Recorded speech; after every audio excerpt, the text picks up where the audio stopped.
Agradecer a Neve por la invitación, por estar aquí. Ustedes, para nosotros, es un afiliado importante. Es uno de los primeros afiliados del sector financiero aquí en Colombia. No, tal vez ustedes que son muy jóvenes no saben de esto, pero en el sector financiero uno de los primeros que se afilió fue a Neve, así que para nosotros tiene una importancia muy, muy grande. Uriel, nosotros hicimos ese debate en un evento que hicimos regional y Uriel me pidió para hablar con ustedes sobre el mismo, ¿no? ¿Qué pasa con los nuevos colectivos de trabajadores que están llegando al sistema financiero? Yo al principio pensé, bueno, es un banco público que tiene una cierta estabilidad de empleo y por tanto no hay muchas transformaciones desde el punto de vista de reclutamiento y todo esto. Entonces pensaba que tal vez iba a quedar un poquito descuadrado del debate, pero después de ayer yo creo que está bien apropiado hacer ese debate. Primero decir a ustedes que soy brasileño, así el portuñol va a salir a cualquier momento, si ya no salió en las primeras palabras que... Sí. Mi nombre es Márcio Monzani, soy el secretario regional de UNI, vengo del sector financiero, soy... trabajé en algunos bancos internacionales, fui dirigente sindical en Brasil y ahora soy responsable por la UNI en todo el continente, no solo del sector financiero, pero por todos los 14 sectores que nosotros tenemos. Muchos de ustedes son nuevos aquí, que están aprendiendo y todo esto. La UNI es un sindicato mundial, nosotros representamos trabajadores de diferentes sectores de actividades a nivel mundial, lo que llamamos los servicios.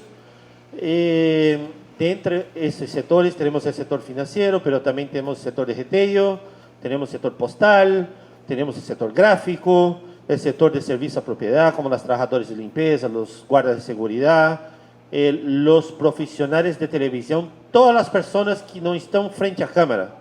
Todo lo que está atrás de la cámara nosotros representamos, como los guionistas, los camarógrafos, los fotógrafos y todos los demás. Los atletas profesionales, o sea, la NBA, la FIFA, los jugadores de la FIFA, son todos afiliados nuestros a nivel mundial. Yo lo que voy a hablar es cómo nosotros vemos el impacto de la tecnología en las nuevas contrataciones y la llegada de nuevos colectivos en el sector financiero. Cuando hablamos de colectivo aquí, no estamos hablando del colectivo de perspectiva política, o sea, LGTBIQ, pero sí de colectivos de trabajadores que son nuevos para nosotros, porque el sistema financiero está pasando por un proceso de transformación importante. Nosotros hemos hecho, ustedes hicieron incluso una encuesta del sector financiero y nosotros hemos visto una migración del bancario tradicional, y voy a usar un tradicional entre comillas, que era aquele bancario de oficina, que tiene un curso de administración, un curso de economía, para trabajadores de la área de tecnología. ¿Qué significa eso? Significa que tenemos algunos impactos. Entonces vamos a los primeros impactos. El contexto.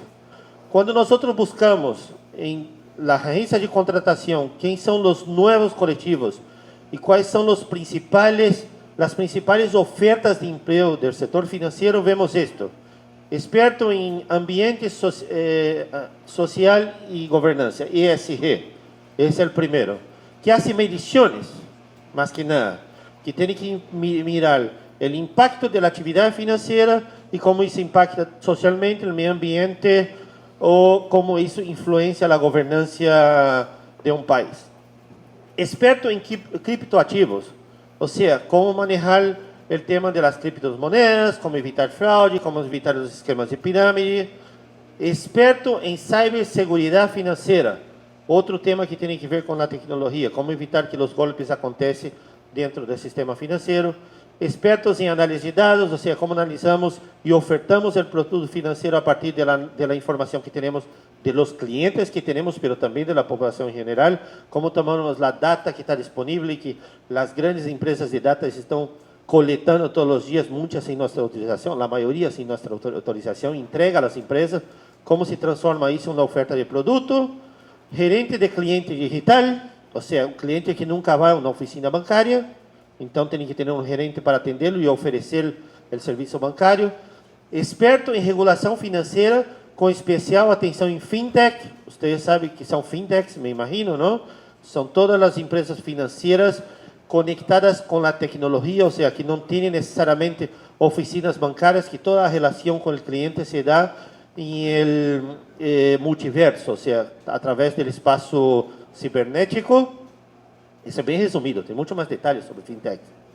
Pero, por ejemplo, todo aquilo que nós conhecemos como subprime, que foi a crise de 2008, que generou toda a crise mundial econômica, hoje, mais de 60% do produto que se ofertava em esse período por los bancos se passaram a las fintechs. O que passa com as fintechs? Não necessariamente estão reguladas por las leis que regulam os bancos. Portanto, não tem que obedecer todo o processo de regulação que ocorreu depois de 2008. Então, os riscos sistêmicos voltem a acontecer se esse processo continua crescendo e os bancos, porque os bancos criam a fintech, não creia que são outras pessoas que criam fintechs. Os bancos criaram para burlar a lei, não? Querem pessoas especializadas em regulação financeira, com especial atenção em fintech, ou seja, pessoas que sabem como burlar a lei, mas ao mesmo tempo nós não estamos nos preparando para isto, não? Assessor financeiro del metaverso, não tenho nem que explicar, os jovens que estão aqui podem explicar melhor que eu.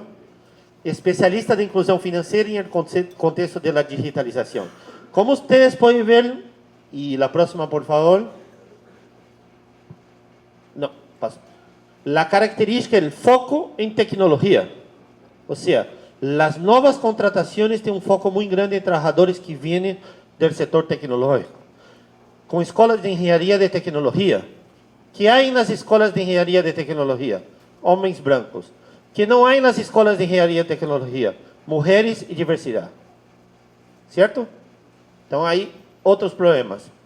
Mais homens jovens, brancos em geral, menos espaço para as mulheres e muita individualidade. Ou seja, minha relação é com a pantalla que tenho em frente a mim. Com ela que me relaciono. E isso genera um impacto. Próximo, por favor. Que é o que vamos discutir com base em 3 enfoques. O primeiro, como dialogamos com essas pessoas. O segundo, como entendemos os problemas dessas pessoas. E o terceiro, como sindicato, podemos organizar o que essas pessoas se organizem em nossas organizações. Participem de nossas organizações. Sejam parte ativa de los sindicatos. Próximos, por favor. Quais os desafios que temos? O primeiro de ellos, hoje por la manhã hablamos um pouquinho com Alan. Trabalho remoto. Entorno digitalizado. O que significa isso? Essa pessoa está em sua casa, trabalha entre 8 e 15, 16 horas por dia, em sua computadora, por lo menos 10 ou 12 horas desse dia, tem uma métrica para fazer a verificação se está ou não está trabalhando. O sea, hay proceso de medición que va desde el login a la misma computadora hasta mesmo a instalação de câmeras em la casa para que comprove que essa pessoa está em frente a sua computadora um certo número de tempo. Esquema de trabalho flexível, ou seja, não existe a relação local de trabalho, o empleador, Banco de la República, Santander, Citibank, da vivienda e sindicato. Essa pirâmide já não existe, porque pode ter um contrato por projeto. Eu, Itaú, busco um engenheiro de tecnologia e digo, mira, quero que me haga este projeto. Então, te vou pagar X por X período para que me entregue X produto. A pessoa, o engenheiro de tecnologia, primeiro, não se vê como empleado do Itaú. Portanto, não se vê parte de um coletivo de empregados do Itaú, não se vê como bancário e bancária, e, portanto, não se vê parte de um coletivo que é o coletivo de los afiliados, de um possível afiliados de los sindicatos. Trabalho híbrido, às vezes está em sua casa, às vezes sai de sua casa, às vezes não sabemos onde está, às vezes está em um cybercafé, às vezes as mesmas empresas criam espaços cooperativos em que as pessoas podem estar para trabalhar. Unipersonal, eu crio uma empresa a mi nombre, com root, como diz aqui, eu sou o empleador de mim mesmo. Então, eu não sou mais empleado. Pero não pago seguro, ou se tenho que pagar seguro, não tenho vacações, não tenho licenças, não tenho nada. y sigo trabajando igual cualquier trabajador normal, pero sin los mismos derechos, pero soy el patrón. ¿De qué? No sé. Pero esa mentalidad está circulando en ese grupo. Y los peores de todos son aquellos que son freelancers, que a veces te llaman que pague algo, ¿no? Y desafortunadamente es el peor de todo porque no tiene un contrato, no tiene seguridad social, no tiene nada y quizá de alguna forma, algún momento va a tener alguna cosa, ¿no? En Colombia, por ejemplo, las personas que trabajan para ganar el día, o sea, que sale de su casa para ganar el día y volver con el dinero del día, ultrapasa los 50% de las personas económicamente activas. Entonces, más de la mitad de las personas que trabajan en Colombia sale de su casa para ganar el día. Por eso que nosotros hemos visto cuando tuvo la pandemia los pañuelos rojos en las puertas, porque esas personas no tenían ningún tipo de seguridad social y no podían salir de su casa para ganar el día. Entonces ese es el impacto que acontece cuando nosotros, pero es un impacto estructural, no es de la pandemia. Es un impacto estructural que llevó la consecuencia cuando nosotros vemos una crisis, ¿no? Autonomía o sentimiento de autonomía. Bueno, como yo soy el patrón de mí mismo, como yo no tengo un contrato de obligación, yo siento que yo puedo hacer lo que quiero cuando quiero, pero no es cierto. Porque yo tengo la métrica de revisión de mi conexión, yo tengo los plazos que tengo que entregar los trabajos, yo tengo la cantidad de trabajo para entregar, yo tengo sistemas de metas que normalmente están relacionados con la forma que me van a pagar. Entonces, todo esto no me da esa impresión de autonomía, pero se lo vende así y esas personas que están llegando, en su gran mayoría, tienen esa impresión de autonomía. Cree que hay un impacto social como resultado del trabajo, y eso es algo muy importante, porque nosotros, yo por lo menos, y la mayoría de nosotros que estamos aquí, creemos que el impacto social pasa de la acción colectiva. Somos sindicatos, somos movimientos organizados, y a partir de eso nosotros construimos un proceso de lucha que genera un impacto social, ¿sí o no? Esas personas creen que la manera que trabajan individualmente está transformando la sociedad, que produce impacto social. Y a lo mejor es cierto, y a lo mejor es otra manera de verlo, y a lo mejor las dos maneras se complementan, pero entender esto también es muy importante. Busca continua de un desarrollo personal a partir de una estrategia individualista. ¿Qué significa esto? Yo no necesito aprender más de otra persona. Yo puedo aprender a partir de mi conocimiento actual. Entonces, si quiero aprender algo, busco un tutorial. Si quiero hacer algo, me busco la forma de hacerlo. Si quiero cambiar algo que me hace falta, voy a intentar descubrir por qué yo no me relaciono. 15 horas frente a una computadora, 10 horas frente a una computadora. Yo no tengo tiempo para relacionarme. Entonces, por cuenta de esto, y además, yo ya tengo altos niveles de conocimiento académico. Significa que yo ya tengo conocimiento suficiente que me permite, a partir de ahí, desarrollar mis experiencias por mi cuenta. Y ese alto nivel de conocimiento académico tiene un contraste con la falta de abordaje social y colectiva. A pesar de yo ser muy inteligente, a pesar de yo receber mucho conocimiento, yo poco participo de las acciones colectivas. Si hay una marcha, no voy a estar en ella. Si hay una campaña electoral, probablemente no voy a participar de esa campaña electoral. A lo mejor lo máximo que puedo hacer es cuando veo en el Twitter que hay un abrigo de animales que pide una donación, yo voy y hago una transferencia para la donación. Es el colectivo, la nueva acción colectiva que se aparece. Poca experiencia y exposición sindical.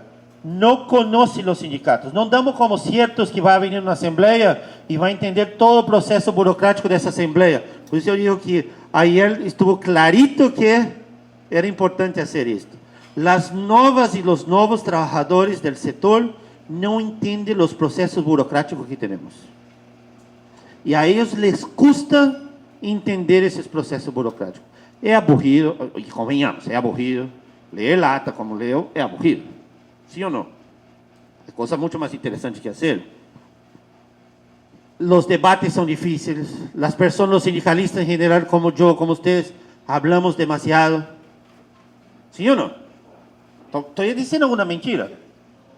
Imagina un joven que viene a una asamblea sindical y que las 10 primeras intervenciones geran 3 horas de debate.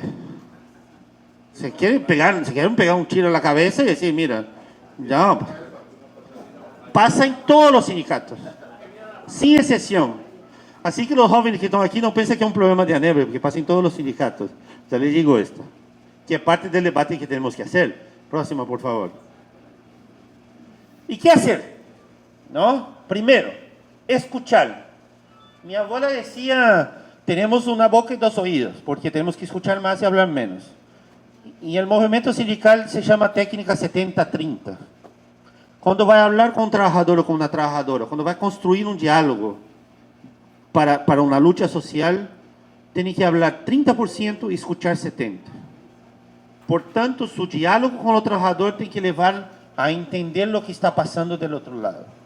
Y a partir de ahí, construir con él el debate del futuro.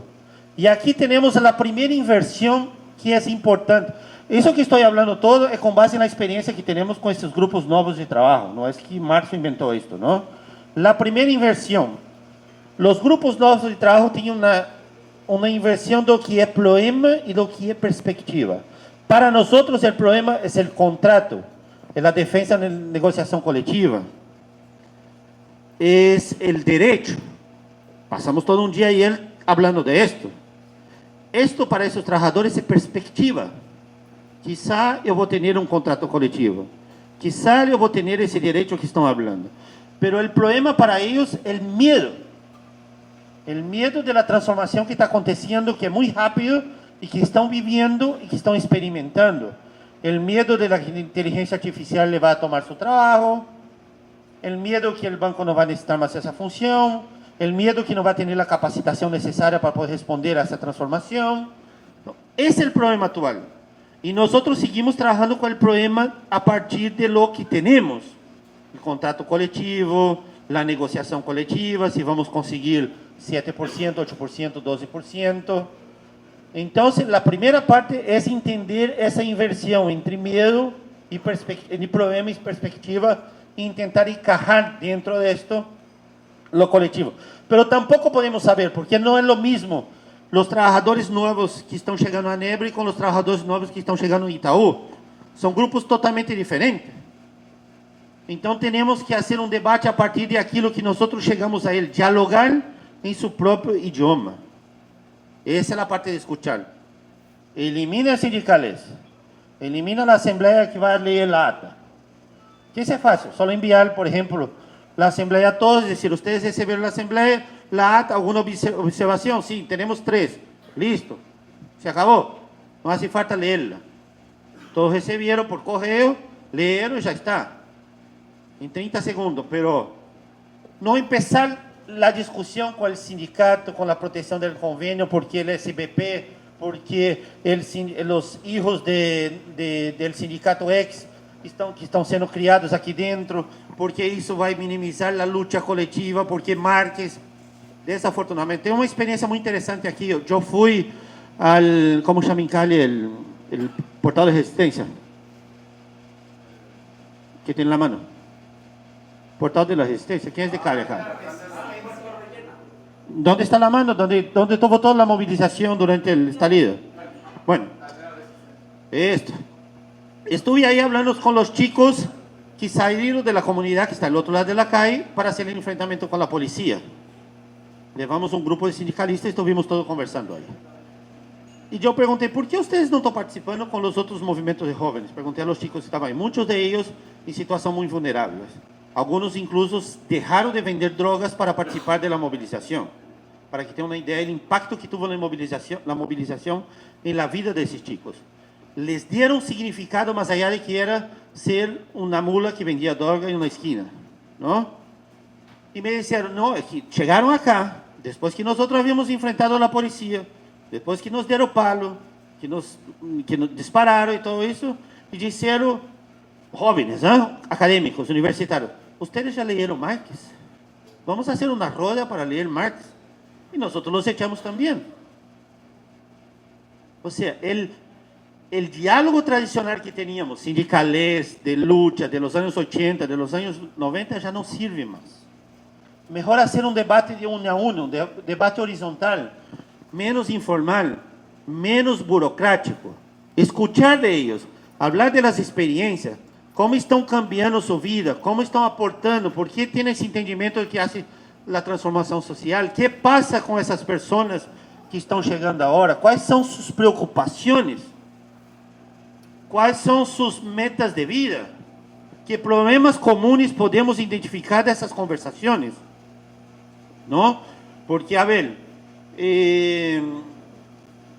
Uriel me pode dizer, bueno, mi problema es que todo día se cambia el software de la empresa y yo no sé cómo manejarlo. Y luego yo hablo con 50 otros trabajadores que me dicen lo mismo. Ese es un problema común, que ellos no saben que otros 50 lo tienen, porque no están en un entorno colectivo. Entonces, identificar esto, hablar de la calidad de vida, hablar de lo que ellos entienden como derechos digitales, de su trabajo, resultado de su trabajo. Hablar de la formación profesional, cómo se capacita, cuáles las dificultades que tiene,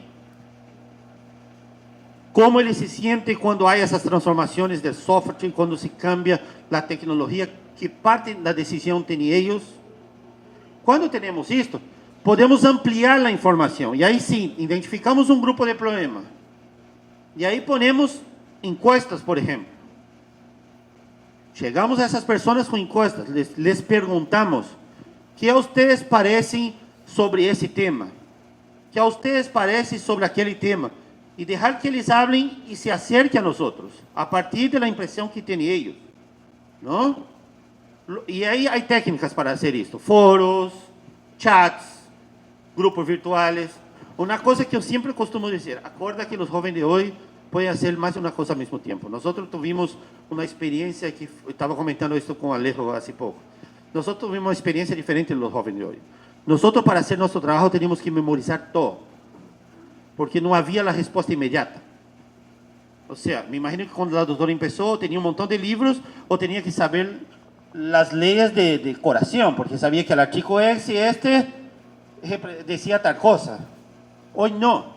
Hoy la información es inmediata. Entonces, los jóvenes no tienen que tener la concentración necesaria de memorizar todo. Puede dividir esto para producir, para conocer y para responder. Puede estar haciendo un trabajo en la computadora, mirando una serie y hablando con la mamá, con el papá o con el amigo. Todo eso al mismo tiempo. Y lo hacen los tres recontra bien. Nosotros tenemos que concentrar, leer el periódico, era algo, un ritual. Sentábamos por la mañana y abría el periódico y además frente a la cara para que nadie te hablara. Así eran los viejos de antes, ¿no? Porque era un acto de concentración. Porque hemos sido educados para memorizar. Lo joven de hoy no es educado para memorizar. No le hace falta memorizar. La información está ahí. Abre el celular y se la tiene a la misma hora. Entonces puede hacer más de una cosa al mismo tiempo. Por tanto, podemos crear ambientes que ellos puedan estar presentes, aunque esté trabajando. ¿No? Próximo. ¿Qué temas comunes que nosotros observamos cuando hablamos con ellos? El primero, el contrato. O sea, qué tipo de contrato tiene, qué hace, cómo lo hace, todo eso. Es un tema en común muy... La soledad. La soledad es algo importante para un conjunto muy grande de jóvenes. Estuve hablando con el recursos humanos del Banco Itaú y una de las preocupaciones que tiene, la fragilidad que tiene de la soledad, la juventud que está entrando en el banco en estos momentos. Entonces, tiene que tener programas especiales para identificar el problema y atender el problema. Los mismos bancos ya están identificando esto. La soledad porque está en frente a la computadora, la soledad porque no tiene respuesta a sus problemas, la soledad porque no sabe qué tiene que hacer, o porque recibe mucha información que le afecta de forma personal, porque también tiene esto. La información a veces viene mucho sin filtro. Y algunos sectores que nosotros tenemos, por ejemplo, el sector de call center, que parece una tontería, alguien que trabaja en call center, además de escuchar a los clientes, y voy a usar una expresión muy fea, le puteando todo el día, recibe una cantidad de información horrible. No sé si ustedes ya escucharon sobre los moderadores de contenidos. ¿Quién sabe qué es moderador de contenido? Moderador de contenido es la persona que está 8 horas por día mirando todo aquello que no puede salir en las redes. Por ejemplo, alguien mata un perro y lo come y publica un video. Hay una persona que bloquea eso para que no vaya. Una mujer es violada Hay una persona que bloquea esto y no va a las redes.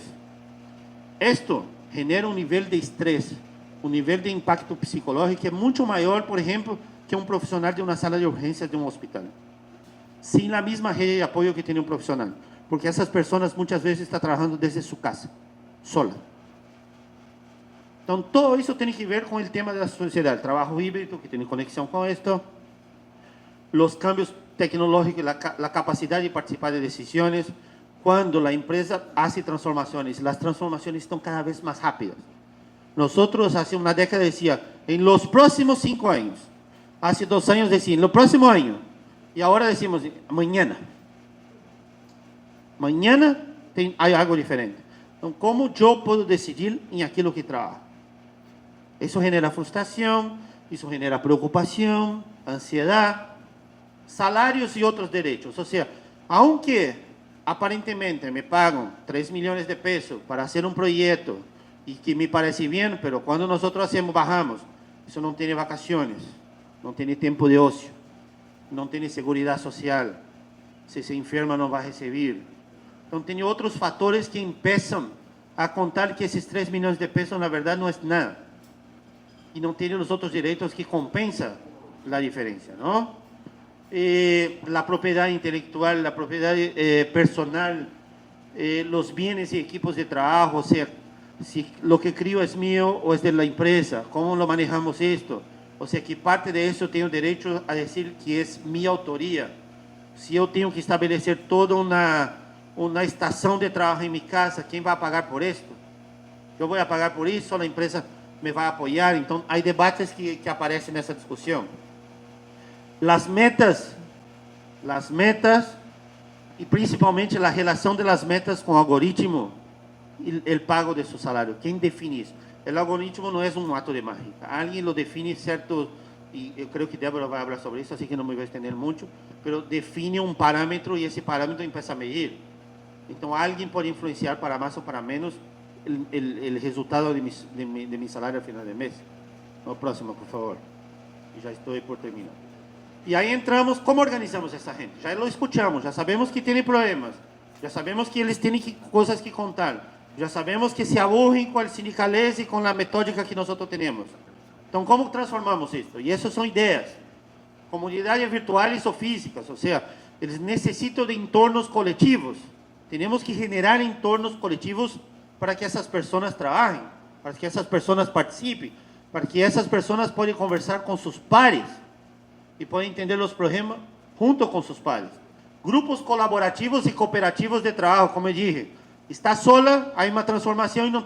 Cuando nosotros estamos en un banco, o no estamos en un banco, hay una transformación, no sé hacer. Tú sabes, Alejo, ¿cómo lo está haciendo esto? Y ahí en 5 minutos solucionamos la cosa. ¿Sí o no? Pero cuando está solo no hay al Alejo para preguntar al lado, porque no hay un compañero al lado. Por ahí, en una semana hay una reunión de equipo, y por ahí una semana puede hacer una preguntita, pero tampoco puede preguntar mucho, porque puede perder el trabajo. Entonces generamos nosotros espacios colaborativos en que se sientan confortables y que entiendan que el sindicato es parte de su desarrollo profesional. Es un espacio para aprender y para construir. Crear representación sindical híbrida. Y aquí hay un debate que es bastante interesante. ¿Cuántos sindicatos hoy tienen una equipe para hablar solo con los trabajadores que hacen trabajo remoto? Yo creo que ninguno. Yo no conozco una experiencia. Y mira que visité muchos lugares en muchos países. Segundo, si existe esto, ¿cómo nosotros vamos a mirar a esa persona?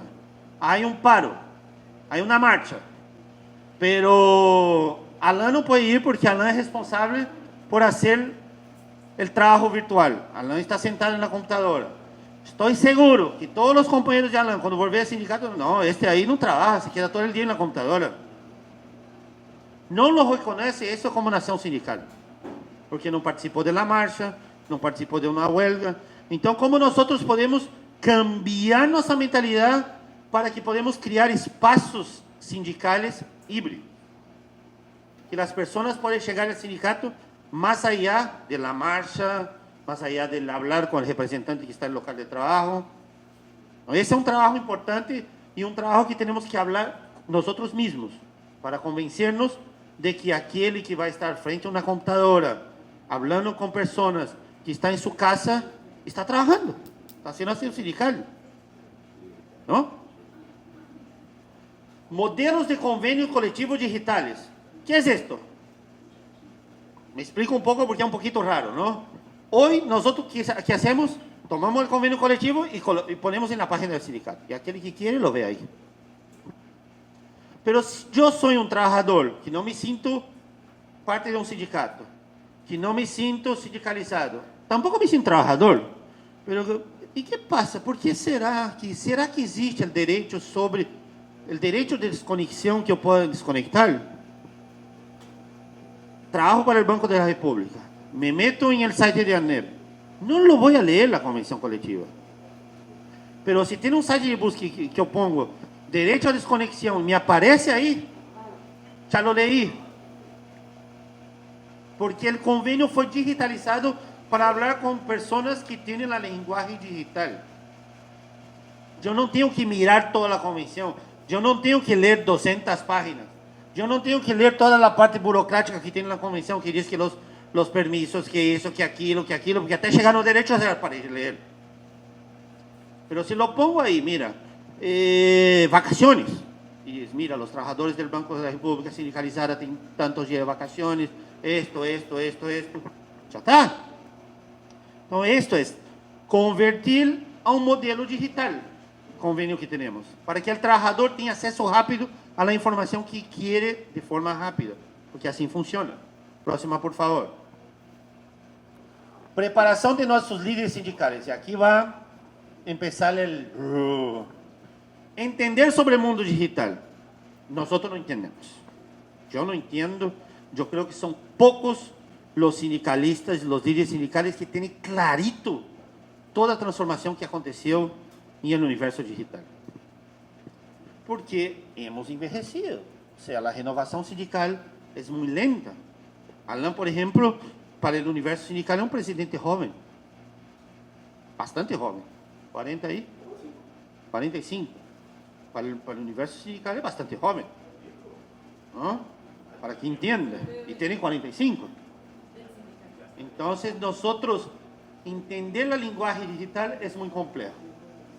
Novas formas de negociación basada en los fatos que encontramos a partir de la conversación con los trabajadores.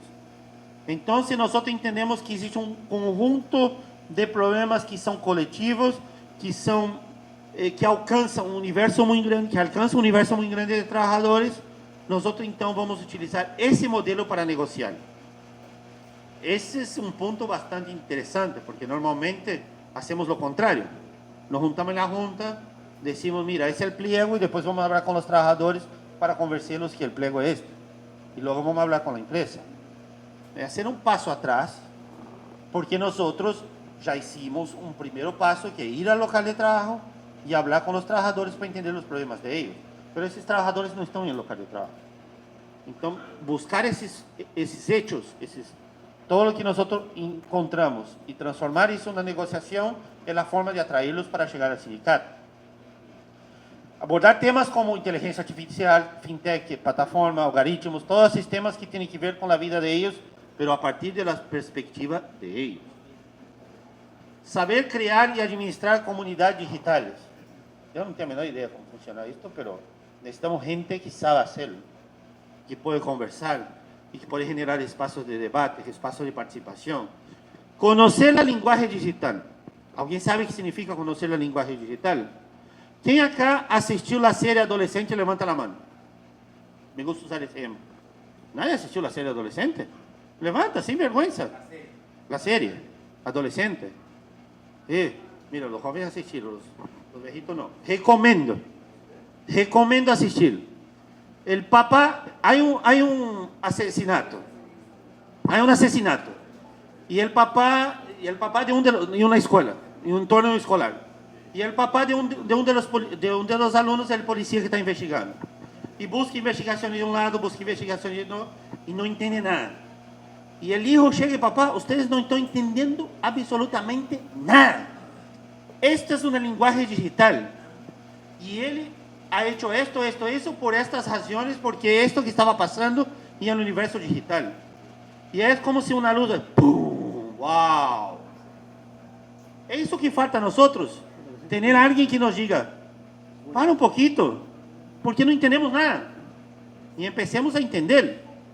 Então, entender a linguagem sindical, entender que há outro tipo de comunicação acontecendo, que não é a comunicação da luta, de não companheiro e companheira, que é outra comunicação, que chegamos a um universo muito grande de pessoas, e quando eu digo muito grande, porque há uma transformação acelerada, e em poucos anos, a maioria de los e las trabalhadoras do setor financeiro serão trabalhadores de tecnologia. Poucos anos. E, como são muitos homens, como nós podemos incluir na negociação financeira a participação e a capacitação de mulheres no setor tecnológico? Isso pode ser um tremendo debate interessante para atrair a los sindicatos. Como podemos fazer um debate com as universidades para generar mais espaços de participação a las mulheres na carreira tecnológica, por exemplo? Isso pode ser um outro debate interessante. Como podemos discutir com os governos programas especiais para generar mais espaços para a mulher em essa reconversão laboral que passa por el avanço tecnológico? Próximo, por favor. Eu creio que já estamos por terminar.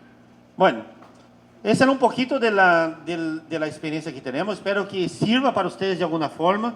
É uma reflexão que toma tempo, pero é necessário fazer qualquer sindicato em qualquer parte do mundo, porque há jovens chegando, há gente nova chegando.